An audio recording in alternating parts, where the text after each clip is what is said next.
So I put the cards down in the same order that they come out of the deck. There you are as a King of Swords, Gemini, an air sign. The overall energy of this reading, the Nine of Swords. You're up in your head. You've been going through something. A lot of truth and clarity. It's like coming to you. You're being enlightened, and it's not a fun situation here. But we will see where this is headed. We almost have all the cards we need for the second part of your reading. So the Nine of Swords is surrounding your entire reading. Up in your head. These are thoughts, swords. And look at how the swords are bright. They enlighten you. Look at how distressed this person looks. And so this is like, oh my gosh, why didn't I see that? Or oh my heck, you know, why did I let that happen? Why did I do that? Why did they do that? Why, you know, it's whatever it might be. You're up in your head. You're being enlightened. It's like, I should have never done that. I should have noticed this. I should have noticed that. And so these swords of truth and clarity are coming to you with the Nine of Swords, surrounding your whole reading. So that's what we're going to talk about. Up in your highest energy is the Two of Pentacles. This is what you're up in your head about. You have a very difficult decision to make. So the Two of Pentacles is weighing all the pros and cons. Look at that. These are the two strongest energies in your whole reading. So if you're trying to make a decision that's very, very difficult to make, the truth and the clarity will help you get through it. Just let it come to you. You will make a decision. This is exactly what we're going to talk about. So it has to do with you becoming grounded and secure and stable too, because the Two of Pentacles are juggling pentacles. I have the King of Swords right above the Nine of Swords and next to the Two of Pentacles. This is Libra, Gemini, or Aquarius. So one of those signs might be strong in someone else's chart too around this reading. But this is very mature. You're pulling your sword out. You are becoming very like stern and really seeking that truth and that clarity. You're becoming guarded. You're like guarded as far as it has to do with the Ten of Cups, and it also has to do with that Two of Pentacles. So there is a situation here. There's at least one love situation. This is 10 cups of love, okay? You may be in a marriage. You may be in something like that. And there might be somebody else coming in, or it's just a couple of people that you're trying to decide about, or just, you know, going back and forth on whether to move forward with whoever this is in this picture here. So you're on guard. You're looking for truth. You're looking for clarity. You're listening to everything they say, everything they do. This is a tough decision. You're a little more guarded. You're guarded about your feelings more than how you feel about someone else's. So this is what you're really taking a look at. It's the other person who's in your life, and that's what you're kind of on guard about. But this is 10 cups of love. So if you're wondering if there's love there, yeah, there's love there. Sunshine and Rainbows, very family-oriented card. Maybe you are faced with making a decision on, you know, taking the next step forward in a relationship, and you might not be quite ready yet. Something weighing heavy on your mind. You have 9 cups of love here, right under the Two of Pentacles and next to the Nine of Swords. These cups are dancing all around you. You have all this to offer. You have love all around you. It's not just the Ten of Cups. It's not just somebody else. This is more. So I really think there might be more than one person here you're trying to decide about. So you're surrounded by love. You're up in your head about it. You have to make a decision. You're becoming a little guarded here about what's going on. I have the Knight of Cups next to the Nine of Swords and under the Ten of Cups. Who is the most sincere person here? This is a sincere love offer. I feel like both parties might be sincere. I got the rest of the reading to go. At least one of them. This Ten of Cups, if you know who this Ten of Cups person is, that's the sincere one, okay? unless it turns out that both are sincere. Okay, so let's just keep reading. This is a sincere love offer. Now, I have the Emperor, the card for Aries. Aries might be strong in your chart or someone else's around this reading. But this is, sticking by yourself. This is being true to yourself, knowing what you want, knowing what you don't want. You're very well liked and respected by others. You might even be a leader in your profession, with this card. But this is really knowing what you want and just sticking to it. So, you're faced with this decision. I almost feel like, because I have the Devil here next to the Emperor and under the Nine of Swords. I kind of feel like for most of you, this reading is like you're with somebody that you love and they love you. But you might have a third party, going on. Or they might have a third party going on, but I'm reading this more like you might have a third party going on, and that you're up in your head about what are you doing, you know that you have love in your life. You have a lot of love in your life, but this is toxic energy.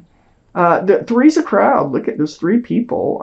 This could be an energy. This can be an addiction of some sort too. So it prevents that pentacle from coming forward, the security, the stability and groundedness, the card for Capricorn. Like I said, that might be strong in someone's chart here. So I feel like that's part of what you're on guard about is this toxic energy. Maybe you allowed some in and now you're trying to figure out how to get rid of it.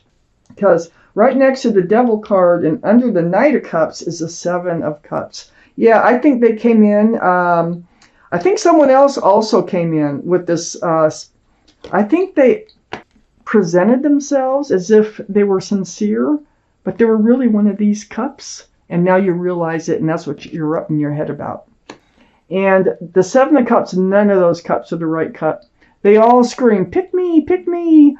But they're all enticing for one reason or another, but none of them are the right cup for you. And I feel like that's what you're faced with, because the Seven of Cups falls right between the Knight of Cups and the Devil.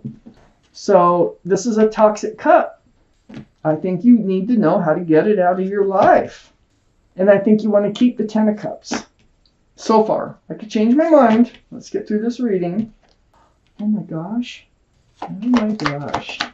Oh, there it is. The last card we need. Oh my gosh. Okay. I have the Ace of Swords next to the Ten of Cups. Oh boy. Look at how the truth.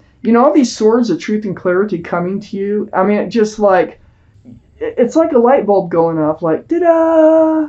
I get it. I know. You know what you want. You're going to know what you want. You're going to make your decision. Okay? And it will be based on what is true in your life. This Ten of Cups is true in your life. Okay? So, as you can see, that light, it just parts those dark skies, really helps you make up your mind. Here you are picking up those swords, the truth and clarity, and you're letting an energy go. It's this toxic energy you're letting go. Because all they did was bring dark clouds into your life, and you need to let it go. The Nine of Wands, they became a burden in your life. Heavy. It's like you can't move. You're just standing there with a fresh wand of fresh starts and new beginnings, but there's no place to go. You want the Ten of Cups. And I think for those of you who are watching this reading, I think you've gotten yourself into something you want to get out of. I have the Six of Pentacles under the Ace of Swords and next to the Knight of Cups. Now, you may feel, this might be why you ended up getting into that position, is that you were feeling breadcrumbed by the person that you truly love and that truly does love you. And they really might have been breadcrumbing you. This is something to talk to them about, to be clear and honest about, okay?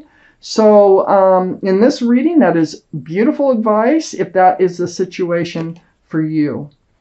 You're trying to decide how to get rid of this toxic energy and save this other relationship. I have the King of Wands next to the Six of Pentacles and under the Five of Swords. This is fire, Aries, Leo, or Sagittarius that might be strong in your chart or someone else's. You're holding a staff of fresh starts and new beginnings. You're ready to move forward. You want to move forward. And there's a lot of passion involved in this card. But you want to move forward from that Six of Pentacles. You are moving forward. Now, you might feel like you're not. But under the Nine of Wands and next to the King of Wands, I have the Six of Swords. You're definitely moving forward. And you're moving away from those dark skies. You're moving into the light. The swords really help. You're picking them up. And the more swords you pick up, the more you see things clearly, the further you can get back into the light where you want to be. So you are doing it. I have the Queen of Wands under the Six of Pentacles and next to the Seven of Cups. This relationship you want to get out of is pure passion. That's pure and simple passion. You let the passions get the best of you. Even though you're probably being breadcrumbed by the one who really truly loves you, I feel like that there should have been a conversation or will be a conversation about that. But Aries, Leo, or Sagittarius, that might be strong in someone's chart here. But this is a soulmate that you got involved with. And this soulmate relationship is based on passion. We all have lots of soulmates, okay? This is not the right soulmate for you. They're toxic. And they're a Seven of Cups. And you now know it. And now you're trying to absolve it. So, there's the Tower. Right between the King and the Queen of Wands. You're going to blow it up.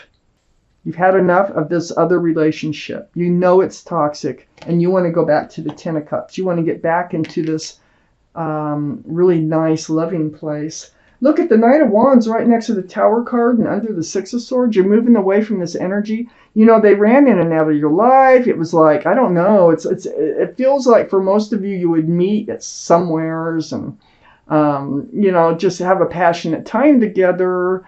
You needed to get rid of it. You do need to get rid of it. You will get rid of it. And you're really up in your head about it, about how you're going to go about that. But you're going to work it out here because you are moving forward. And it's all just, you know, seeing things for how they really are. That helps so much. I'm going to take out a word of advice from your guardian angels and spirit guides, Gemini. This may or may not have to do with this reading, but it is a message they want you to know. So let's get that card out for you, Gemini. From your guardian angels and your spirit guides.